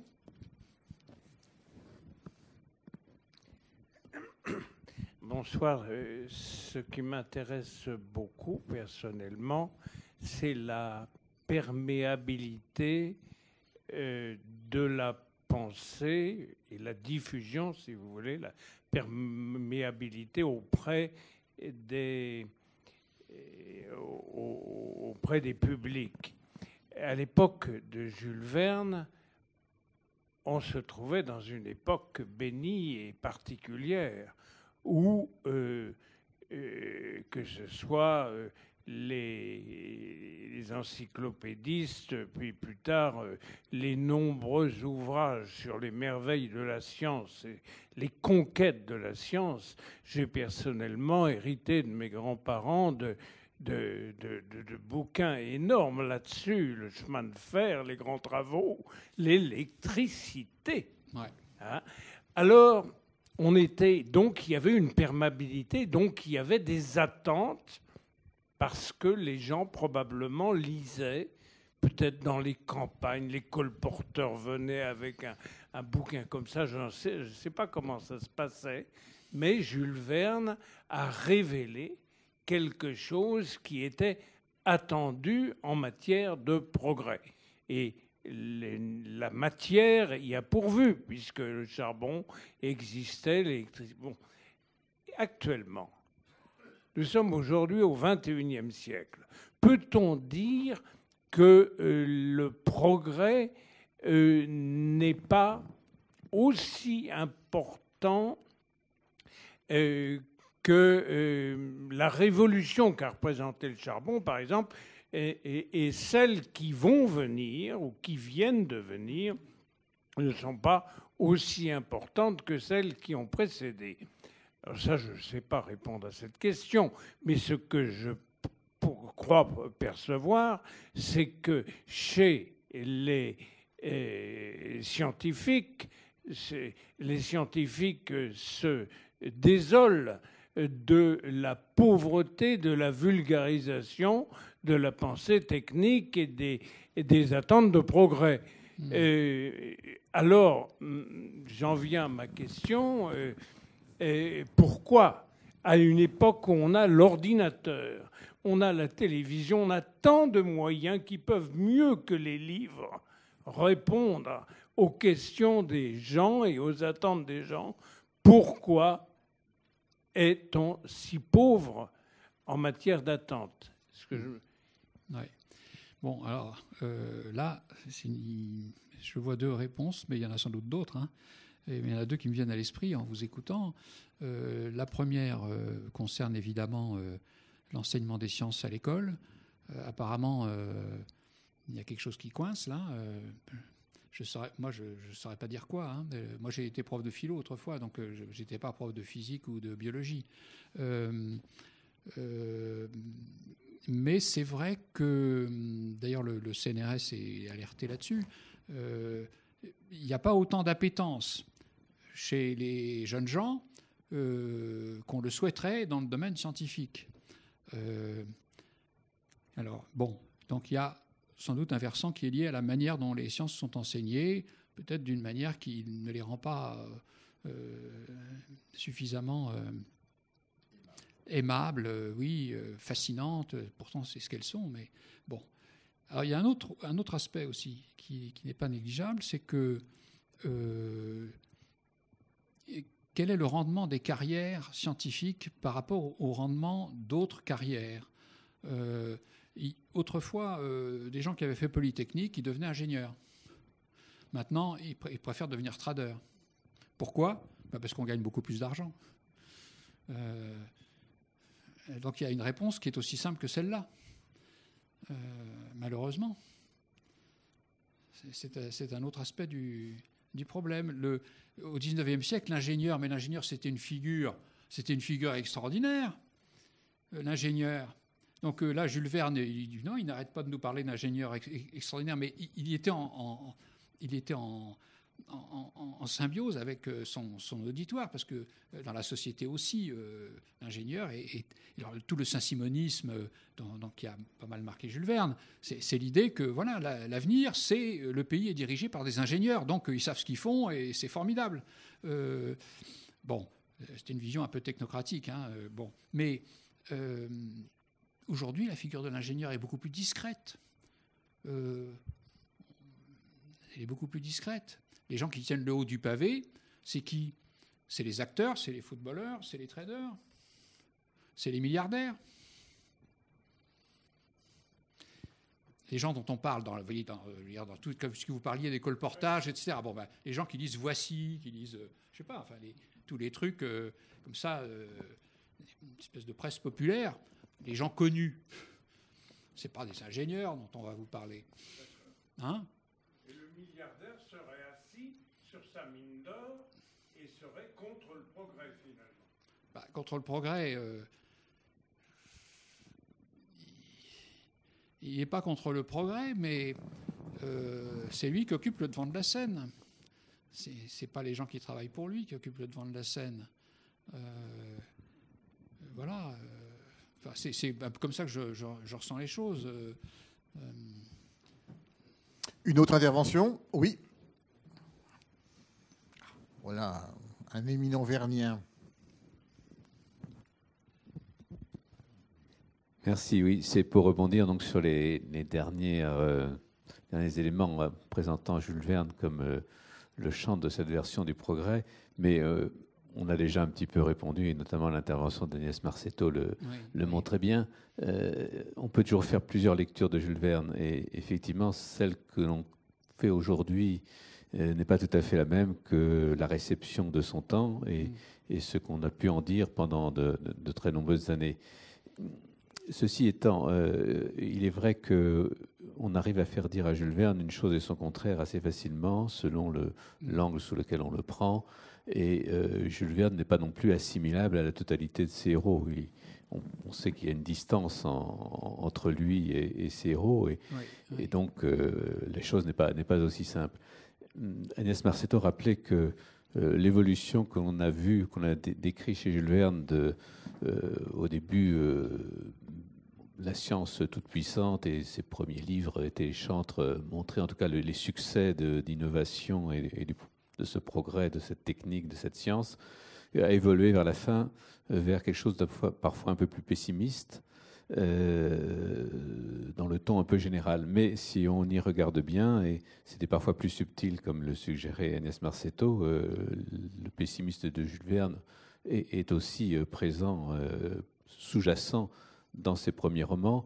Et il y a un petit peu de facettes finalement. Il y a la commande commerciale, la vision d'Hetzel, qui est ce qu'il fallait écrire pour le public, et là très inspiré, lui, du coup, Hetzel, du saint-simonisme. Et puis il y a la façon dont Jules Verne arrive à traiter ça, et assez subtilement parfois pour renverser les choses. Toutes ces machines extraordinaires finissent par se détruire, les villes aussi, enfin les villes flottantes et toutes les villes nouvelles. Et d'ailleurs, ce n'est pas un hasard si l'un des romans que Jules Verne a écrit très jeune, parmi les premiers, n'a pas été accepté par Hetzel et a été édité il y a seulement un quart de siècle. C'est Paris au XXe siècle, qui lui est le contrepoint total de cet hymne au progrès, et se termine d'ailleurs très mal, et le héros finit par se donner la mort, et ça n'était pas acceptable dans le projet éditorial d'Hetzel, les deux choses, et la négation du progrès et une fin aussi triste. Oui. Donc on a plusieurs regards finalement sur cet homme. Oui. Oui, en vous écoutant, ça me faisait penser, il y a d'autres cas où Hetzel a dit non à Jules Verne. L'un des cas, c'est justement le suicide de Hatras, puisque Hatras, tel que Jules Verne avait écrit l'histoire au début, dans un premier temps plutôt, Hatras se jette dans ce volcan qui est au pôle Nord. Et ça, je pense qu'on doit ça au romantisme de Jules Verne. Et sans doute avait-il lu le poème de Matthew Arnold qui s'appelle Empédocle sur l'Etna. Alors Empédocle est censé se jeter dans l'Etna. Et alors, ça, ce sont des thèmes qui ont...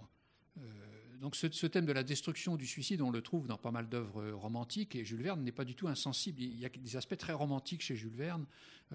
Par exemple, dans Le Château des Carpates, même si c'est une œuvre tardive, elle est très romantique. Alors évidemment, Hetzel lui a dit « Ouh là là, quand même, c'est très noir ça, bon, il ne faut pas que Hatras se jette dans le volcan, c'est du nihilisme, enfin bon, c'est pas... » Et alors bon, donc Jules Verne, il devient fou, on le ramène chez lui, voilà, bon. Et puis il y a un autre cas qui m'a frappé, c'est le dernier mot de Nemo. Quand Nemo, figure extraordinaire, qui réapparaît dans L'île mystérieuse, comme vous le savez, sorte de père tutélaire, mystérieux, comme ça, solitaire, enfin, une très grande figure. Donc il va mourir, et les personnages de L'île mystérieuse sont là, font l'assister dans son agonie. C'est un côté presque christique, enfin c'est assez extraordinaire. Et le dernier mot de Nemo devait être indépendance. Et là, Hetzel lui a dit « Oh Jules, tu pousses le bouchon trop loin, là, non ?» Alors, je ne sais plus qu'est-ce que c'était, Dieu et patrie. Hetzel a raplati sérieusement les choses, parce que, oui, Jules Verne, il y a un côté romantique, un côté... puisqu'il ne faut pas oublier tous ces personnages très sombres de Byron, par exemple. Jules Verne, il est marqué par ça aussi. Hein. Voilà, enfin bon, je fais écho à ce que vous disiez. Un mot En fait, j'en dirais beaucoup trop, donc, mais je veux dire... 2 mots. Ouais, 2 ou 3, voilà. D'abord, j'ai une thèse qui est un peu personnelle, mais je voudrais la dire. Je pense que la fin d'Athéras par Hetzel est supérieure à la fin de Jules Verne, parce que c'est bien plus terrible. Ah, c'est plus terrible. Comme oui. mort, la folie, que s'il était mort. Oui. Donc je pense que c'est encore un exemple du moment où la collaboration entre Hetzel et Jules Verne était vraiment productive. Voilà.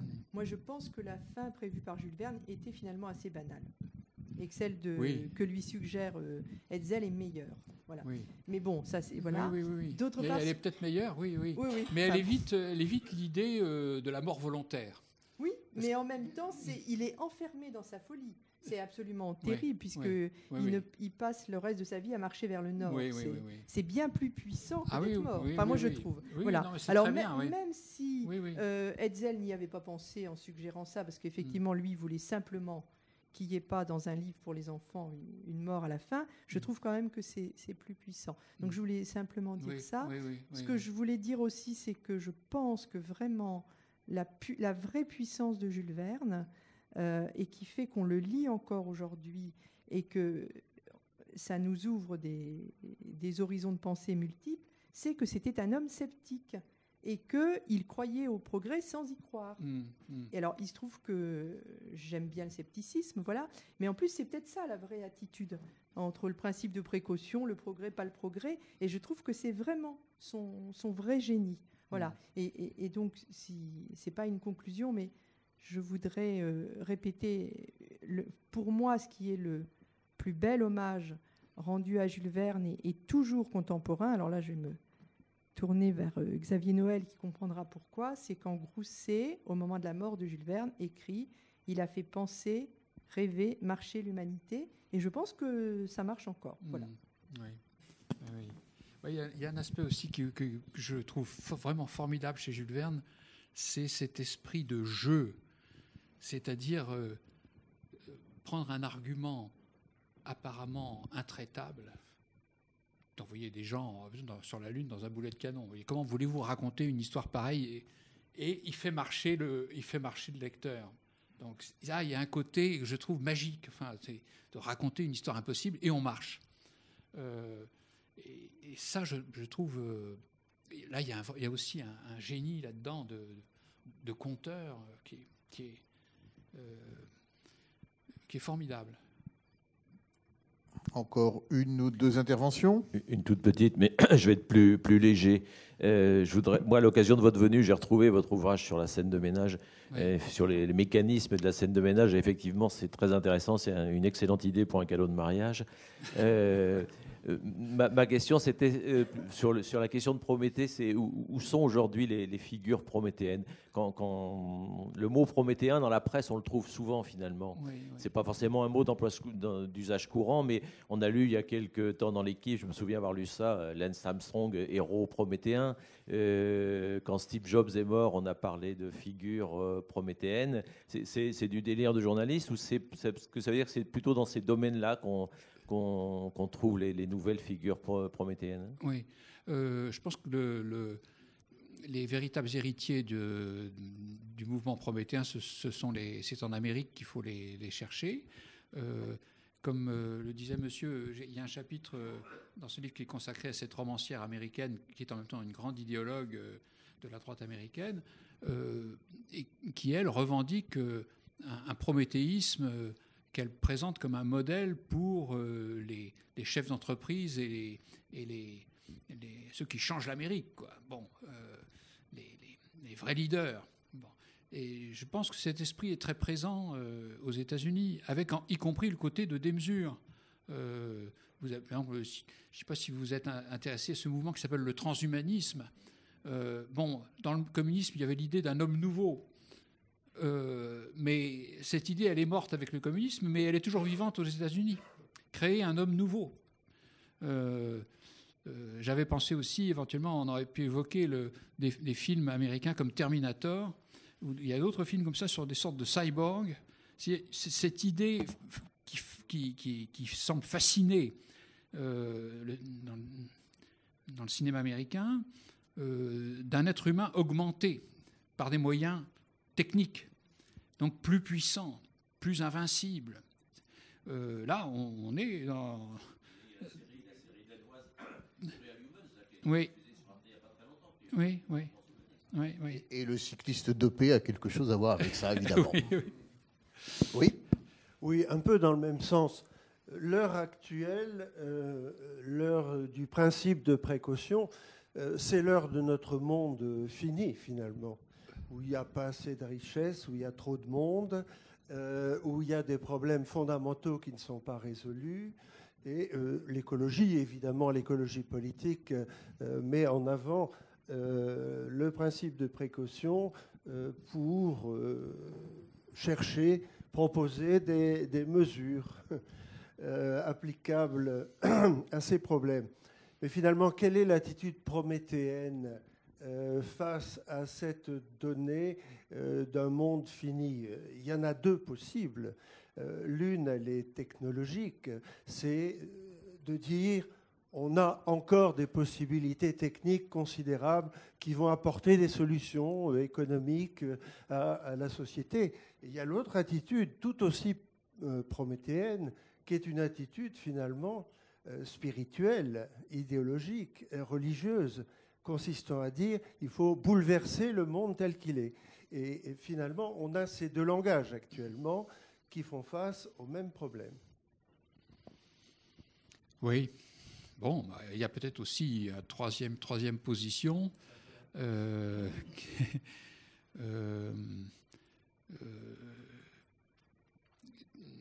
Tous ces gens qui disent on doit pouvoir penser une vie bonne avec une échelle avec des échelles de dépenses d'énergie plus modérées, et on devrait pouvoir arriver à vivre heureusement avec moins de dépenses d'énergie, moins de, par exemple en mettant moins de trucs à la poubelle, etc.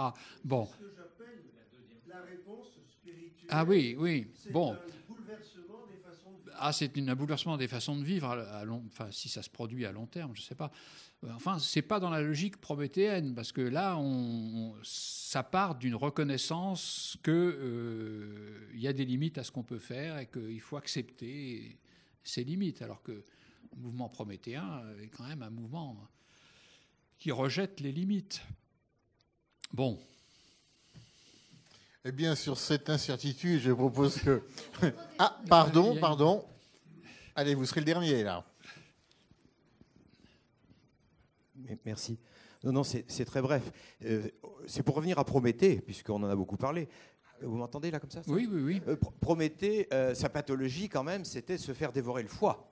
Oui. Bon, le foie, dans la physiologie, c'est la pathologie du foie, c'est être dans le projet. D'ailleurs, Prométhée, il y a Épiméthée, lui, il pense en avant, Épiméthée, lui, il pense en arrière. C'est le ballot, c'est le balourd.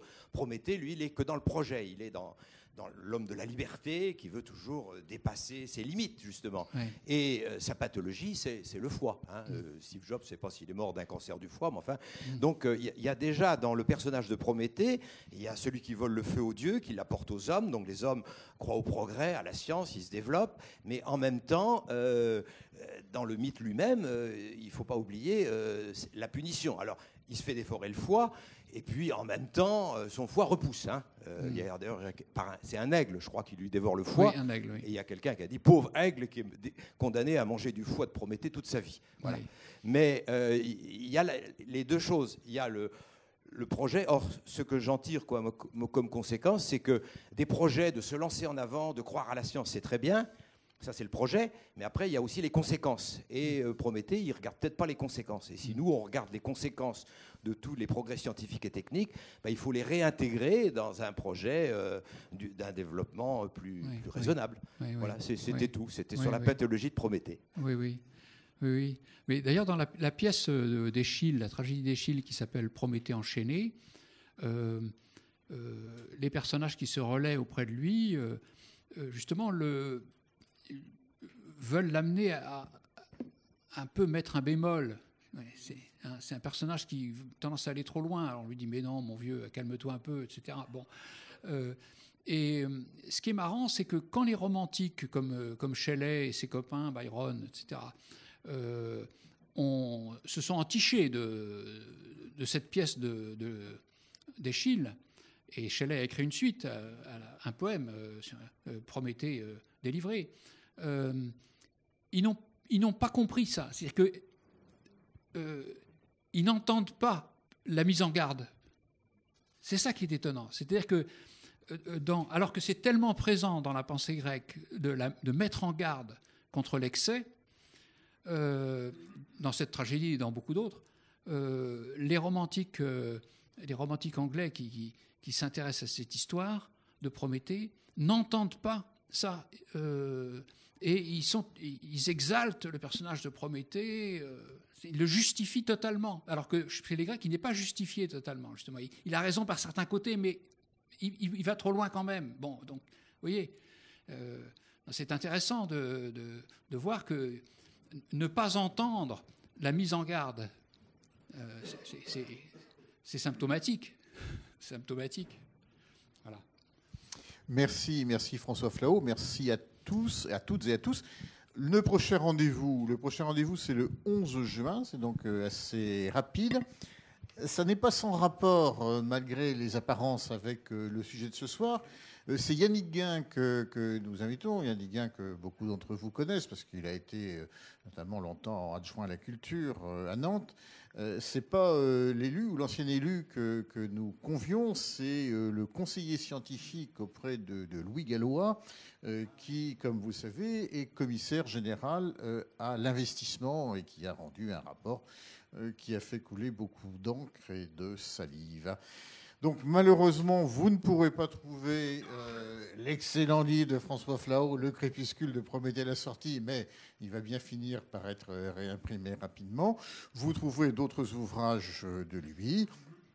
Et puis vous trouverez également un certain nombre de numéros de l'excellente revue Place Publique, dont le dernier peut intéresser un certain nombre d'entre vous, puisque à l'occasion du tout prochain festival littéraire Atlantide, il se pose la question de savoir si le livre n'est pas le parent pauvre de la culture.